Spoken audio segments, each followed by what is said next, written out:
Okay, recording is going on. Namaste, respected speaker and all the participants. Uh, Welcome to the webinar program organized by ASEAN Rehabilitation Center. My name is Ananda Nepali.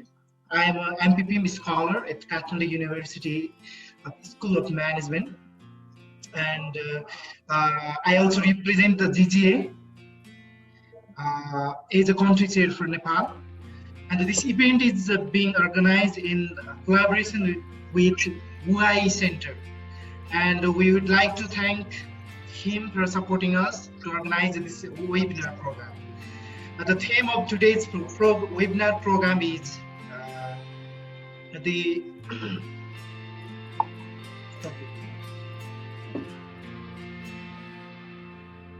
drug treatment, prevention, and family role in recovery.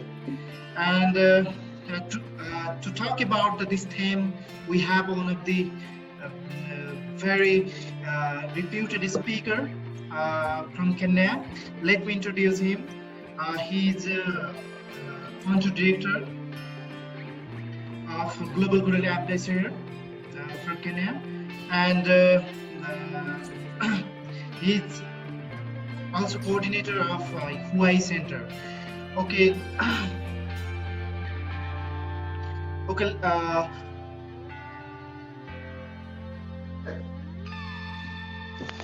Yeah. Okay. Thank you so much, Edwin. You can start your presentation, and you can share about how to mitigate this youth addicted, or drug abusers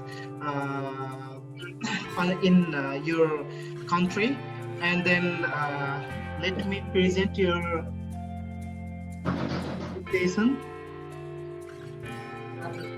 Okay, you can start. Floor is yours, Edwin. Okay. Yes, Ananda ji. First and foremost, namaste everybody.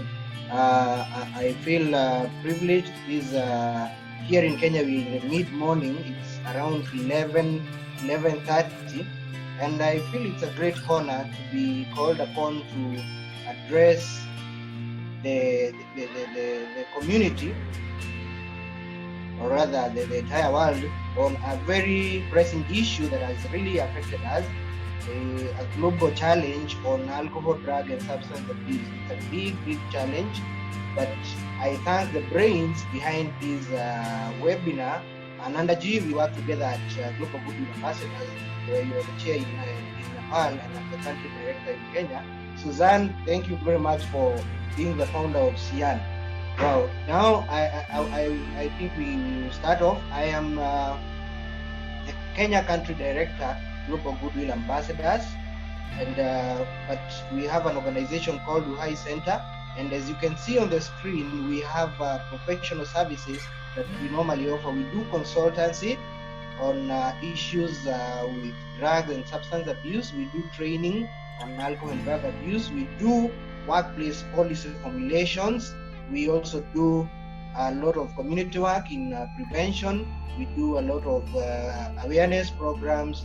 We do a lot of community initiatives in efforts to reduce alcohol, drug, and substance abuse. Then moving forward, when we do prevention and it is not addressed very well, then there are those severe cases which we take for treatment. And we are going to talk more about treatment and the rehabilitation programs that we have. I also do at UI Center counseling, individual counseling, group counseling, mentorship, and career guidance. And you can see my address there. You can see the website. You can see the email address. So feel free after this you can have a word together. Now, Ananda ji, maybe you can scroll upwards so that you move to the next slide. Okay. I know we have time limitation. I want you to move a bit fast so that we are not time barred. So maybe we can move on to the next one, where I'm giving my biodata, a brief one. I'm a graduate from the University of Madras in India. I studied there for 5 years. I also have a postgraduate diploma in sales and marketing from All India Institute of Management Studies. I'm a certified addiction professional from NACADA. NACADA is the organization that monitors, or rather that regulates addiction issues in the country, in Kenya. I have also a master's in project planning and management from University of Nairobi. I'm the director of High Center. I'm also an associate faculty member of Mount Kenya University and also the Global Goodwill Ambassadors. Ananda ji, can you be able to scroll up, Okay. please? Because I would want us to move at the same page. Okay. Okay.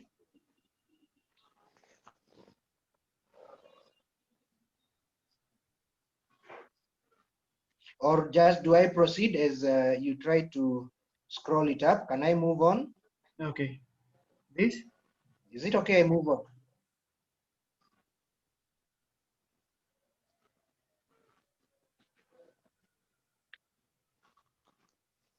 Which presentation? Which slide? The membership. We are Okay. through with Okay. the Here is members. membership. You found it? That's the Yeah. third slide. Yeah. Yeah. Okay. And then I am a member of, it's very important for me to share so that people can have a glimpse of what I do. I'm a member of International Society of Substance Use Professionals, ISAP. It's an international organization. I'm a member of Global Goodwill Ambassadors, that is GGA Kenya. I'm the country director, and I want to salute all the members. I am a member of World Federation Against Drugs, based in Sweden. And also here in Kenya, we have an organization, an association rather, for Addiction Prevention Association of Kenya. It is for the professionals who own rehab facilities and who do prevention activities in the country. There is a certification for addiction counselors, where I happen to be a member. The list of membership is quite big, but I will not share all of them due to the interest of time. Now, maybe it's very important for us now to agree on the reason as to why we are here. Hello, Ananda, can we move on? You've not scrolled yet. I was hoping to see it on my screen. Okay. But Our we are still on responsibility. the first page. Yeah, the responsibilities. I was hoping that maybe you can display it on the screen, because we are still on screen one. I mean, slide one. But now we are the screen is showing slide one. I was hoping maybe you can play the fourth slide. Our responsibility and our objective. And this explains the reason as to why we have this webinar today. This is because we have a responsibility, we have a duty, we have a role to play. It's a calling for us who are here in this life to make it better for others and to foresee what will happen to our youth and students, and also our younger children. So it is our responsibility, we as the people who are enlightened, to help our students and our youth to realize their potential. It is our responsibility also to help them realize their talents, because if they don't realize their potential and they don't realize their talents, then they end up in the wrong ways, which we are trying to address today: drug and substance abuse, among other antisocial behaviors, which is a big challenge. It's a global problem. Then it's our responsibility also to make sure that we nurture, we mold, we come up with members of the community who are responsible, who are productive, who are contributing to the welfare of the community. So it is upon each one of us to make this life better so that we can enjoy life together. And in the organization where I work as a country director, Global Goodwill Ambassador, our slogan is, it is because of love, it is because of caring that we share. We are here because we love, we care, and we share. That's why Ananda ji, being the country chair in Nepal, decided to have this webinar. It is also our responsibility to have a positive engagement with our children and young people too, and adults. it is our responsibility to have positive engagement in our families. It is a responsibility to have proper engagement, positive engagement with our peers at workplace, in schools, and the community at large. Because when we start abusing or when we start misusing drugs, we lose that relationship, we lose that touch with our loved ones. Remember, the purpose of this life is to be happy and make it happy and peaceful for the person next to you. If we agree, we will move on to have an understanding of, or rather to get the genesis of our our webinar today. I would want us to have a look at the global challenges, because alcohol, drug, and substance abuse is not a continental, it is not a national, it is a global challenge. And we have organizations, we have bodies that are working day and night to ensure that we get out of this problem. And we on the screen, the one on my screen, I see we are supposed to address, or rather to have an understanding of the global challenges, so that we can know it is not a local problem, it is a worldwide menace. And it's quite a challenge because it reduces productivity, it makes life difficult, and that's why we have to address it. Thank you very much, Ananda ji. Now you move very good, very good. Now we are there. Thank you. Yeah, now the participants can read with me. We are now on slide number 5. Hi. Let's go to Okay. slide number 5. Yeah, 5, so that we can up. Wow, good. Now, if the participants can agree to read with me, this is a report, a world drug report that was presented to the United Nations on drugs and crime, the World Drug Report of the year 2018, and the World Health Organization Global Status Report on alcohol and health issues in the year 2018. The global challenges on alcohol and drugs are summarized as follows. I want us to see where we are coming from and what we are supposed to be addressing, and the reason as to why we are having this webinar today is because the report has noted the increase of drugs and the increase of use of drugs and the associated health consequences, especially among young people. There is a rise in the way drugs and alcohol is being consumed, and this is raising a big concern in the world, in the community, and where we come from. There is also a concern that the common use of cannabis has become a preferred drug of choice for young people. So among other drugs that we have that are being abused, the common one, the most common one, the most young people are very fond of using, or rather abusing, is cannabis. Then we have the third concern, the emerging complex global supply chain of drugs and other substances, whose use is attributed to poverty and lack of opportunities for socioeconomic growth. That is self-explanatory, that we have a wide supply, a very big network of narcotics in the entire world, where we have supply which is becoming a concern. And this supply, because it renders our youth to become redundant, they become unproductive, they become zombies, they become people who cannot be relied upon. So it's a concern for the UNODC, United Nations Office on Drugs and Crime.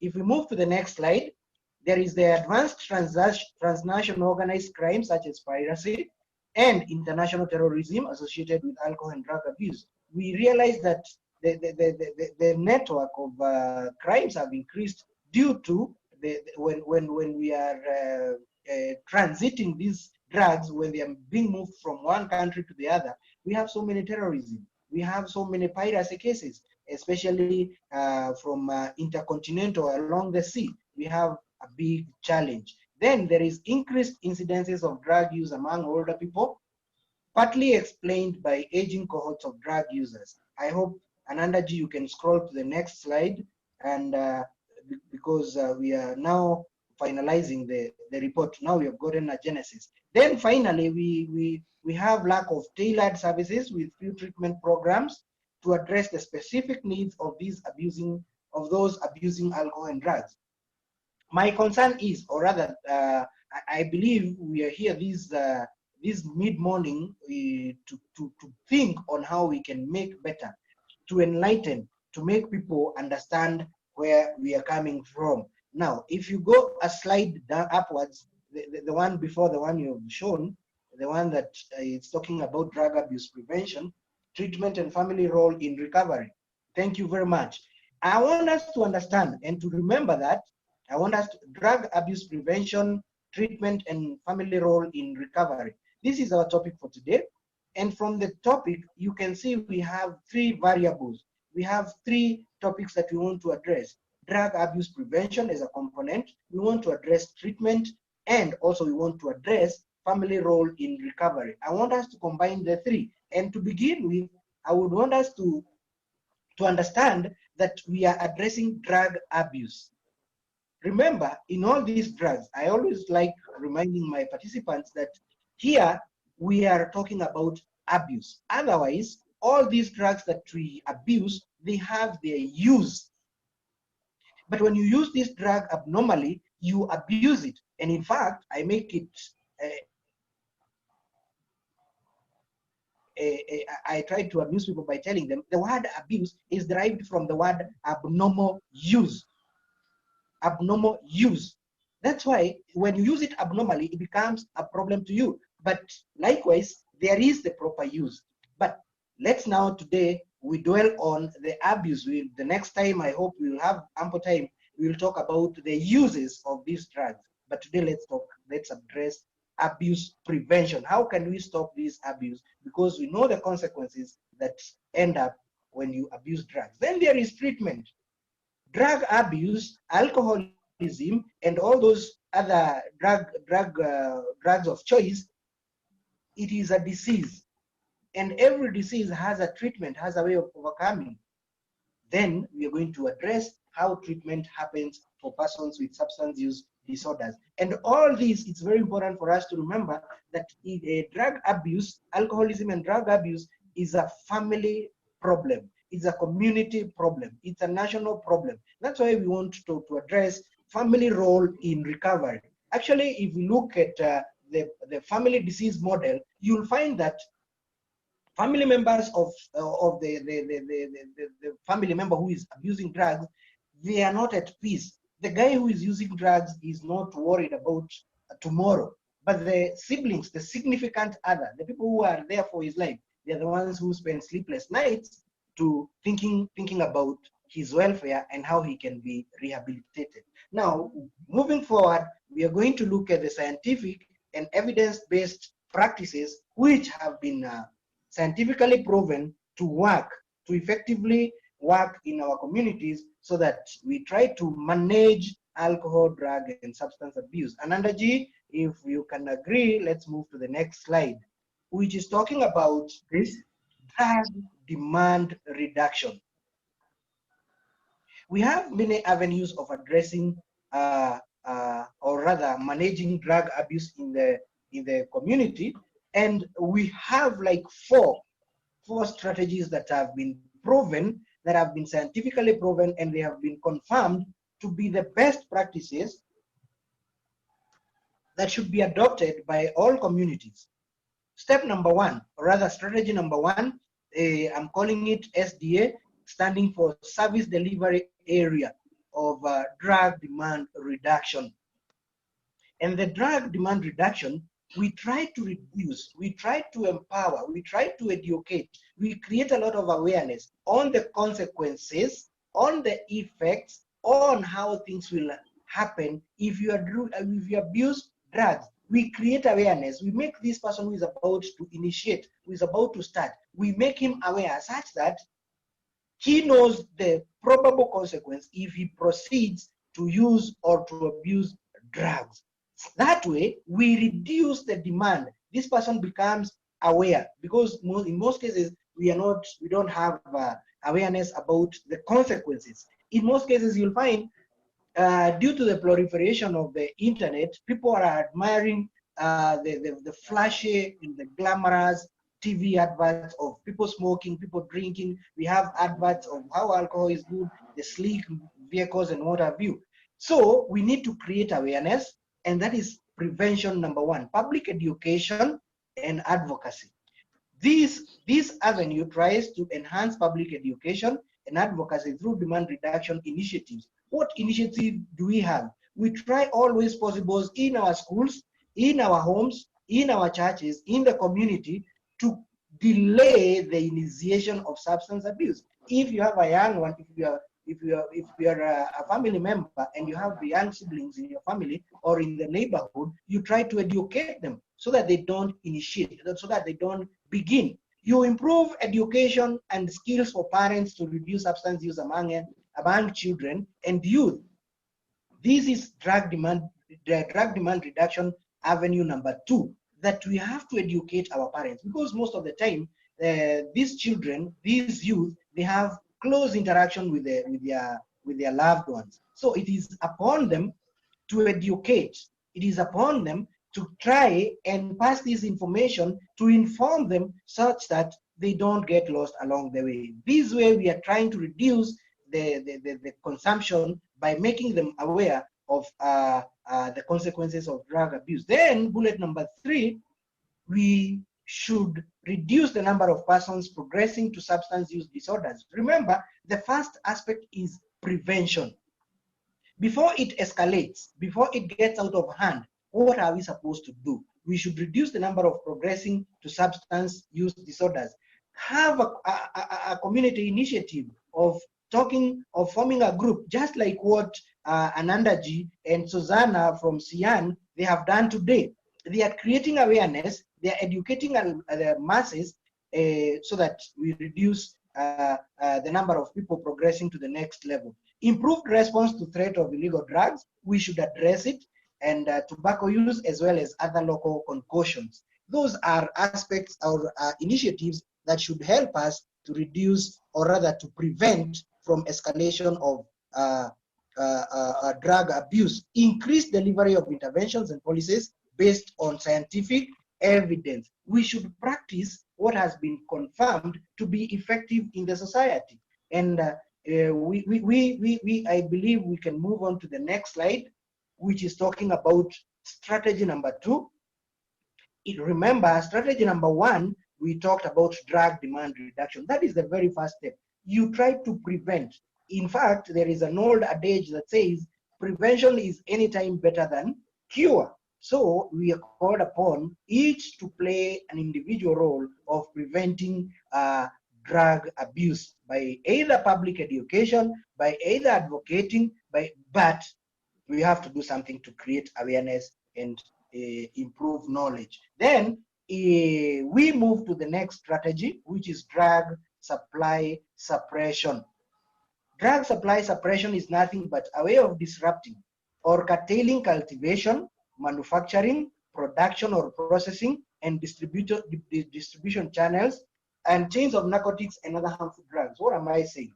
It is the duty of the government in place, the government of the day, to reduce, to disrupt, to stop cultivation and manufacturing. This is now the legal mechanism. The government now should come in. And remember, I always tell my participants, my members of my forums, that it begins with me.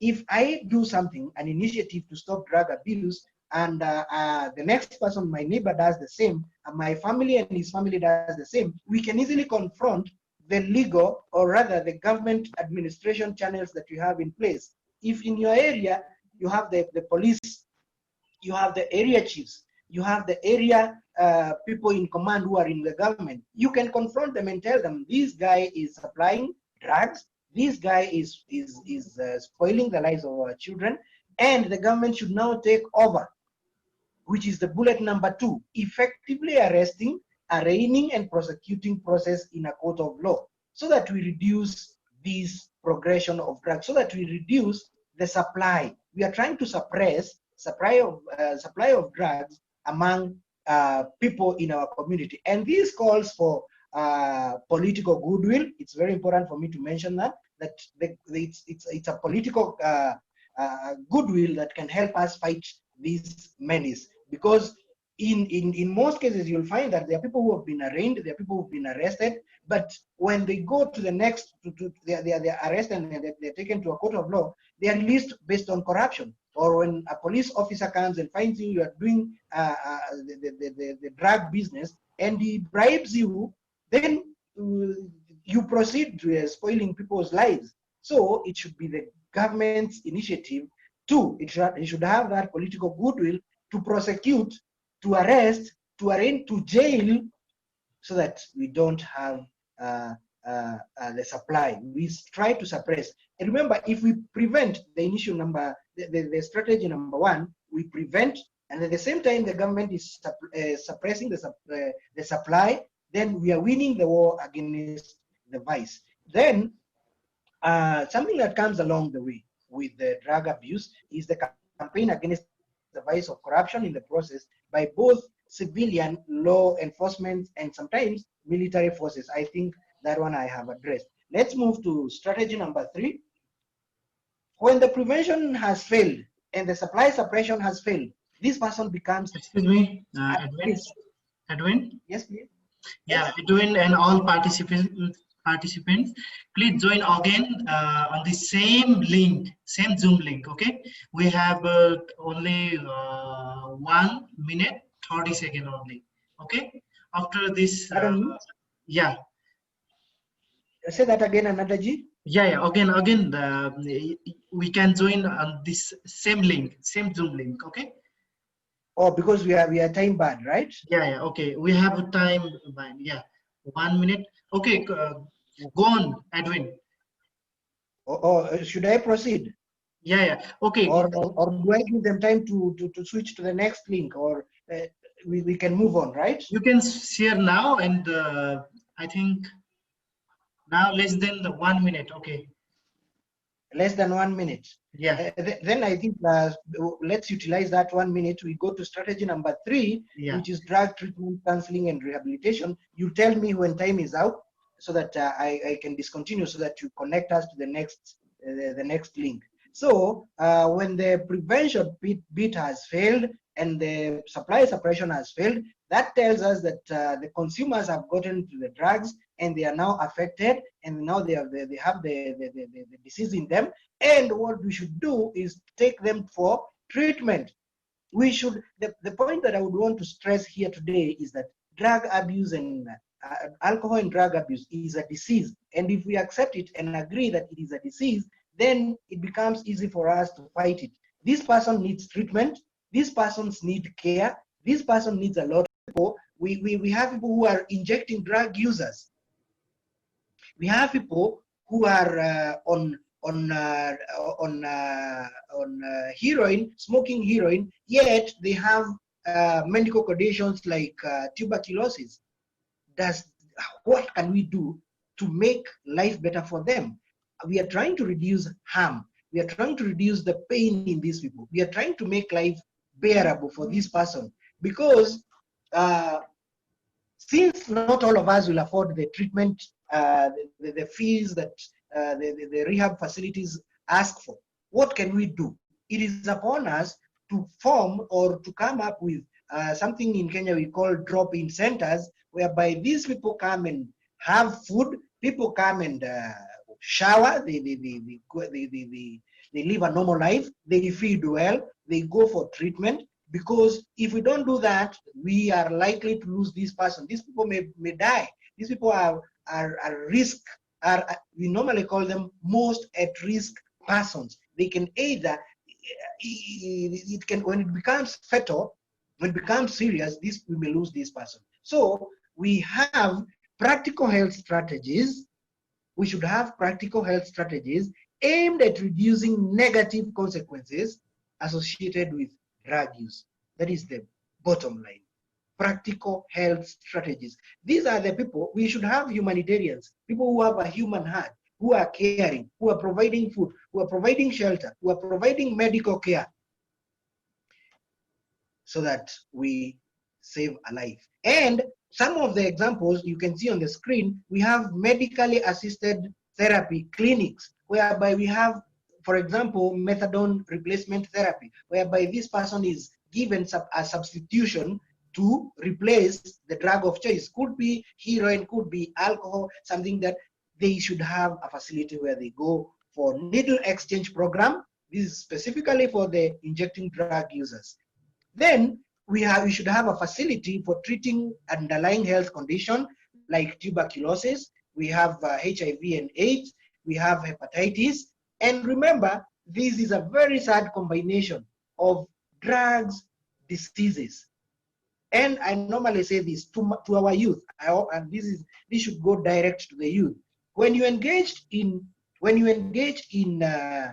premarital sex, when you engage in premature sex, sex can bring you HIV. Sex can make you to when you drink alcohol, you can have sex unknowingly without the consent of your partner, and it's a very bad combination of sex, alcohol, HIV/AIDS, drugs, and now we have with us a new disease, COVID-19.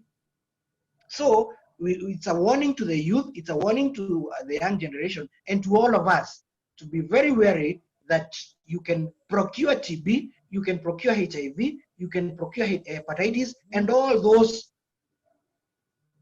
diseases. So it's upon us. In this harm reduction, it's also very good for us to address nutritional boosts, like proper feeding program for drug users. Remember, they don't have anyone to care for them. Then we have the hygiene, the cleanliness. Then I think when we do that, those are the four.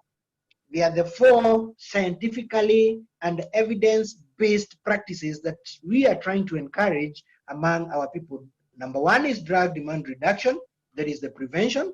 Then number two, we have supply suppression. We do our best to suppress the supply. Number three, we do proper treatment. And then number four, we have proper drug harm reduction. Now, this is the final bit, and we are talking about the family role in recovery. Remember, when this person has undergone all those steps, you prevented, it did not work out. You tried to suppress supply, it didn't work out.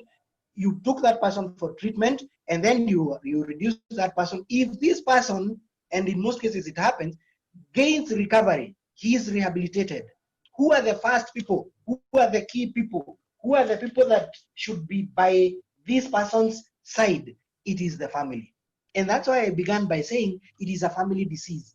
Whenever this person is drunk out there, whenever this person is high on heroin or cocaine, he does not remember anything. In fact, his cognitive ability is affected. So what are we supposed to do? We as the family, we are the people who spend sleepless nights thinking about our family member, thinking about somebody who we love. When you hear that there is robbery there, you always remember of your son or daughter who is trying to steal, who is committing crime to get money to support his habits. So it is we, the family, who are most affected.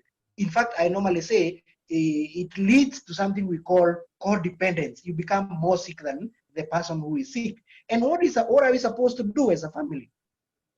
We should remember that we are the support system. We are there to help this person come out of it.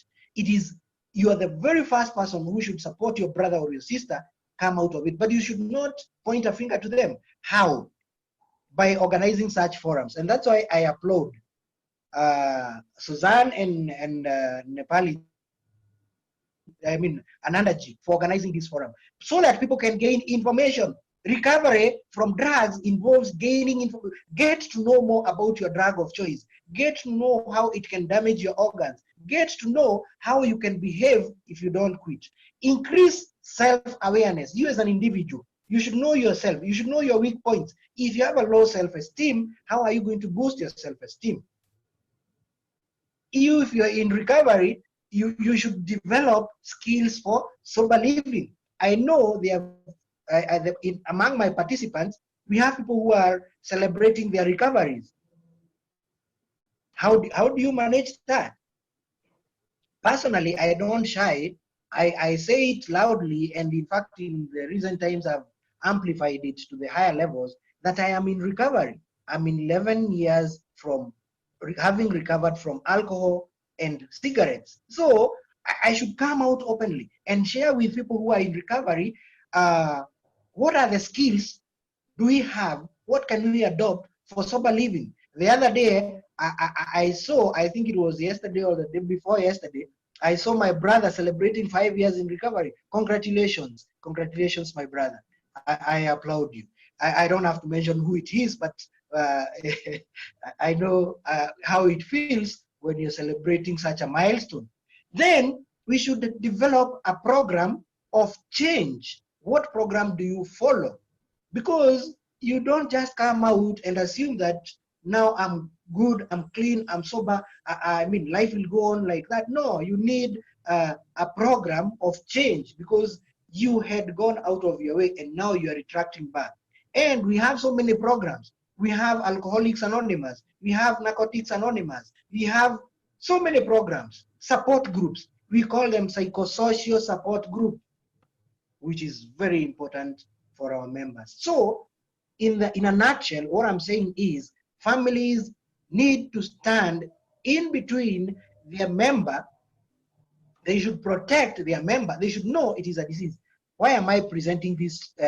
Why am I hosting, or rather, why am I the main guest on this platform? It is because my family members stood by my side, supported me in recovery. I'm celebrating 11 years because they were by my side. And at this juncture, I want to salute my dad, my mom, my brothers, and my wife. They really supported me. That's not nothing that I can take for granted. And we are going to have a very happy family, a reunion, something that will make people know that you are not destined for your destiny is not to become an alcoholic. Remember, nobody was born, nobody wakes up one morning and says, I want to become an addict. Now, if we move to the next slide, we are going to look at what are the determinants, what are these things that can make a person relapse, what can make a person go back to his old habits. This is in line with recovery. When you have negative emotional states, and it is very common among we who are in recovery, negative emotional states, when you become grumpy, when you have mood swings, that can easily slide you back to the old habit. Negative physical states, when you cannot accept yourself the way you are. Maybe you had issues, you are not growing beard and your peers are having beard.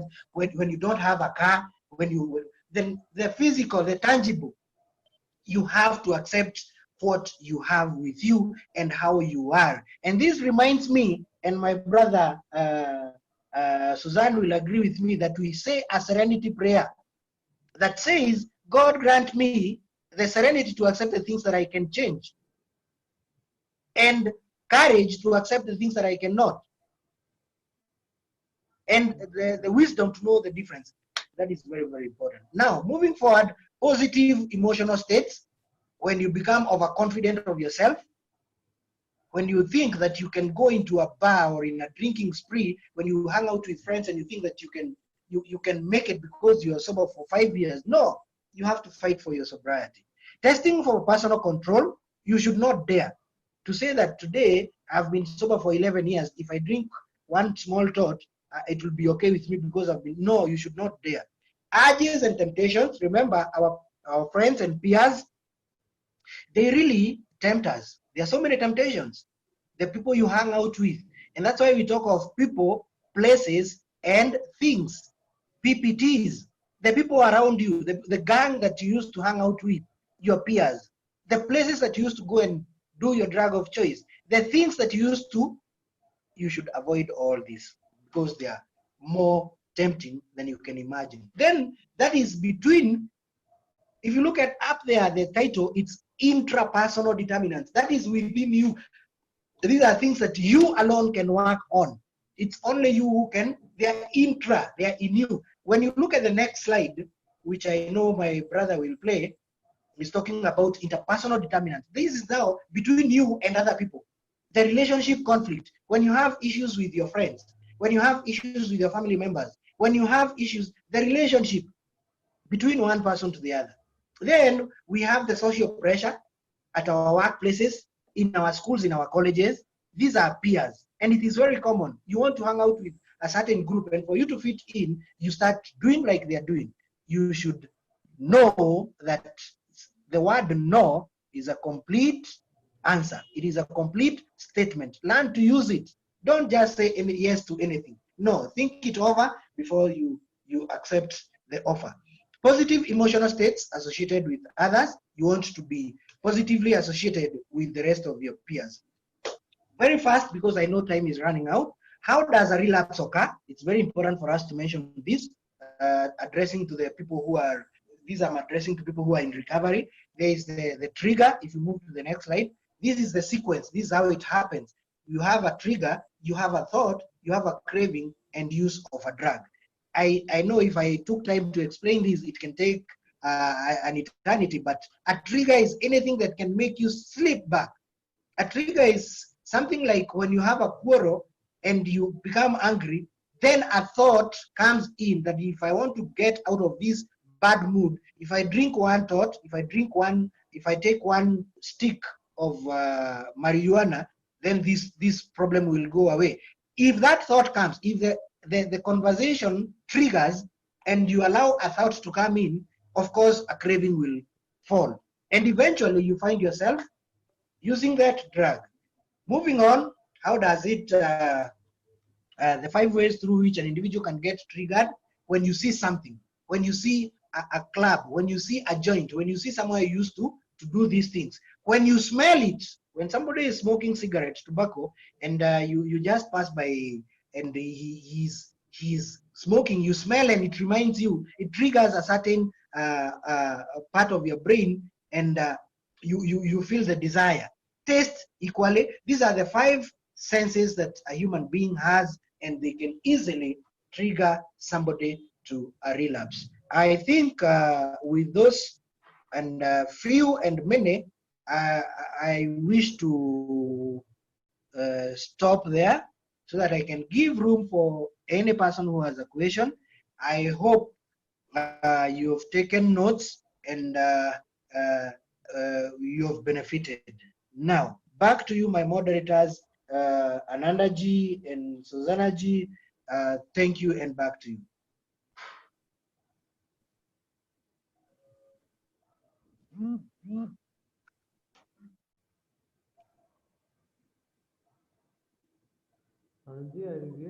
Hello? Hello. Yeah. Yeah, just freeze the slide. Yes, please. Yeah. Okay, thank you so much. Yes. We, Sian Rehabilitation Center family and myself would like to thank you so much Yes. for your wonderful and very impactful and comprehensive presentation. And Thank you. now we are going to begin our question answer session. Yes. Yeah, and discussion session. Yes. Sauzan ji, are you hearing me? Please ask questions. You made 3 questions, right? Yeah. Please. Shall I start? Yeah, go on. Yeah. Okay, thank you, Anand. First of all, hi, Dave. Hello, Sauzan ji. Can you make it? Can you speak a bit loud? I can hear you clearly. Sure. So, are you hearing me now? Yeah. It's a bit better. Yeah. Thank you so much, guys, for being here. We are really honored to have you here with us, and it's our opportunity to learn some knowledge from you. I'm really thankful to you. So, Kaib, as you told before that, I like that word. Family is a support system of recovery or any individual. So I like that word very much because family should must be the support system of every individual and as well as an recovering addict. It will help every individual, I guess. So, my question to you is how drug treatment works and do counseling support to heal?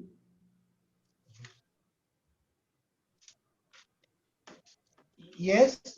Sauzan ji, if I got you right, you're asking how does drug treatment work? How does it, you're trying to ask, when you take somebody to a treatment facility, when you take him to a rehab, what, or rehabilitation center, what, or what goes on inside there?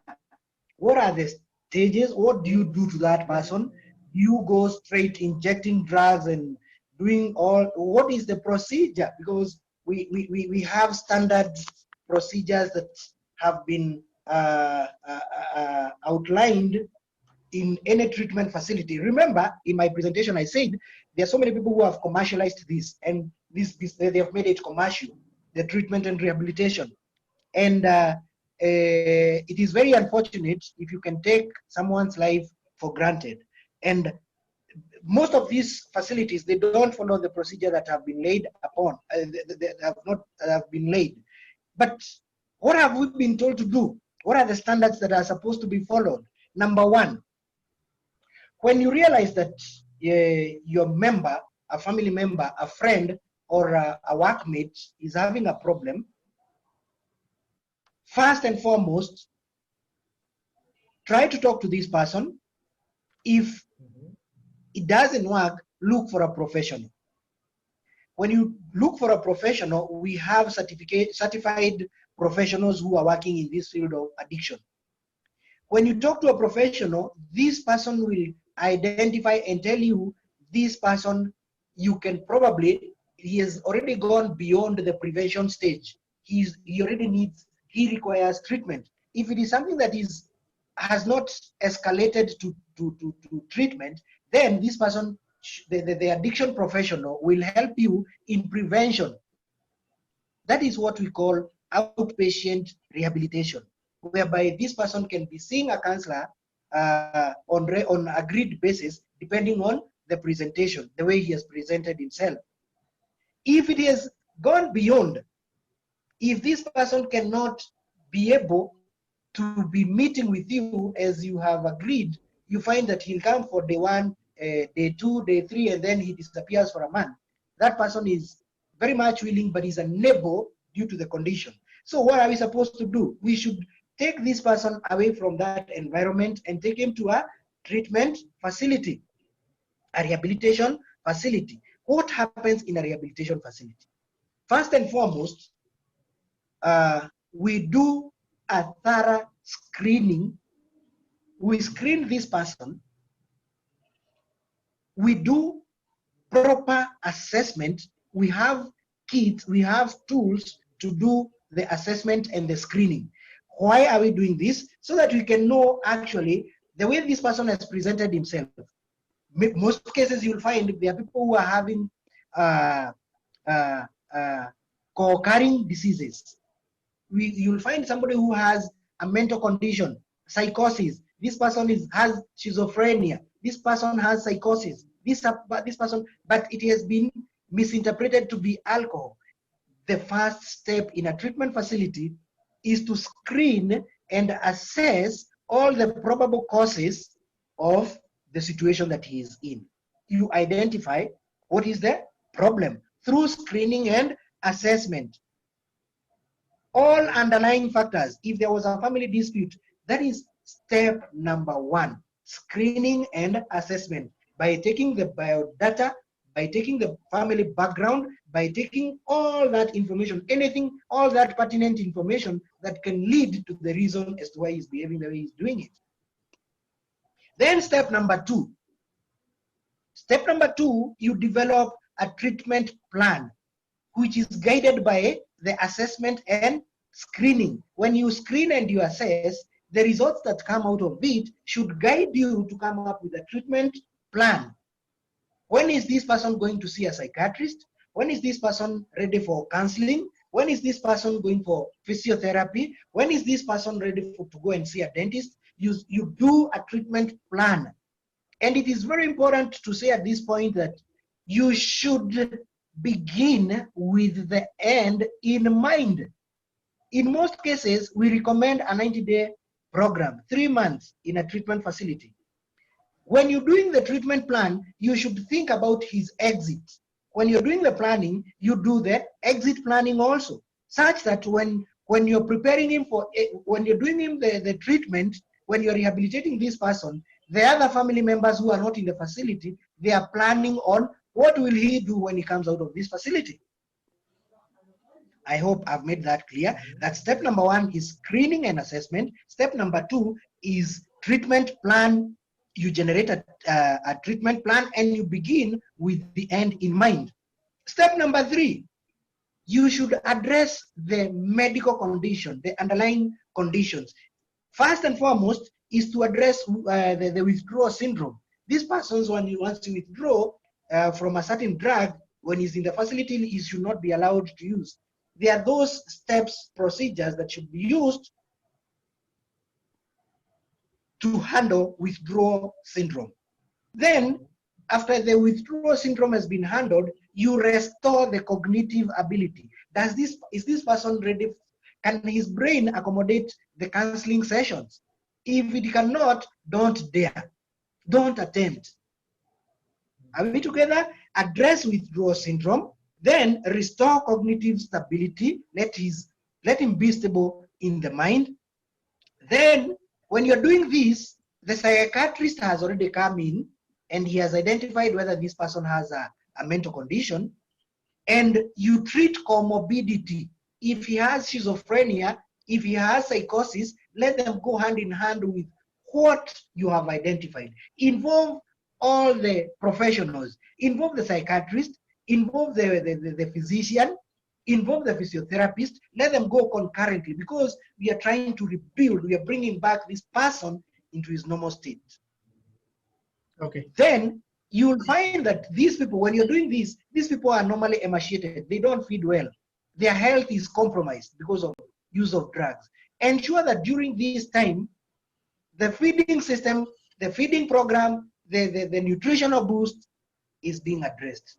Because we are restoring this person physically, we are restoring this person emotionally, we are restoring this person psychologically. You have to have an all-round treatment. And the next step, it is to implement the treatment plan, work as it's supposed to be. You have to follow up if he has been prescribed some medication by the psychiatrist. Make sure that this person uses that medication properly and to the letter. You should do individual counseling when the cognitive ability is back to normal. You should make this person understand to have a self-awareness. Let him know himself. Let him know his emotional, what we are nowadays referring to as emotional intelligence. Let there be group therapies, like we have the 12 steps. You should introduce life skills building. How to come, when he comes out, what are the coping mechanisms that are in place for him? You should also introduce the spirituality, the higher power. And more importantly, the relapse prevention. Teach him how to prevent from relapse. Then there is a very important, a very core component that we, in most cases, we tend to forget. It's called the family therapy. Remember, when this person is in the treatment facility, should have everything resolved. If he had issues with the family members, if he had issues with the neighbors, if he had, solve them before he leaves the facility, and remind the family members that probably they are the reason as to why this guy is behaving the way he's doing. They should treat him as a sick person with a lot of love, a lot of care, and they should share everything that they can afford, because we are talking of a life. Then along the way, you should now teach this person the skills that can make him become employable, because we want this person to be productive in the end. Finally is the discharge. It comes as the final step. Discharge and reintegration in the community, where you take him back to the community where he came from.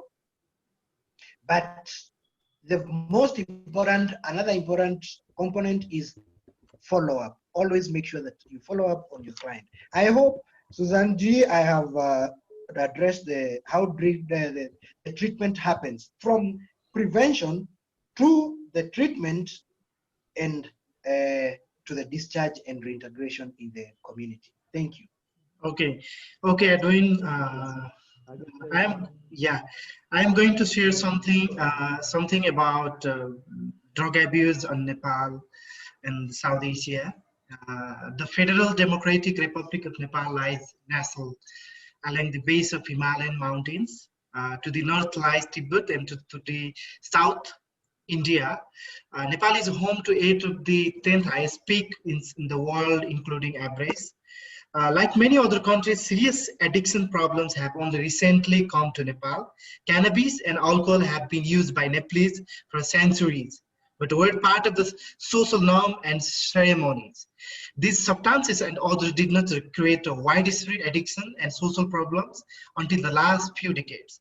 As more Westerners visited the area in the 1960s, trade in illicit drugs began to increase. Now there is an ample supply of prescriptions drugs to abuse. Opium is growing in southern Nepal. Precursor chemicals are imported from India to create synthetic drugs, and cannabis, which grows wild in northern parts of the country, is cultivated in the south to feed appetites within the country and in India. Uh, Opiates enter the country from Southern Asia, points of manufacture, and alcohol consumption has soared along with these changes to illicit drug trafficking.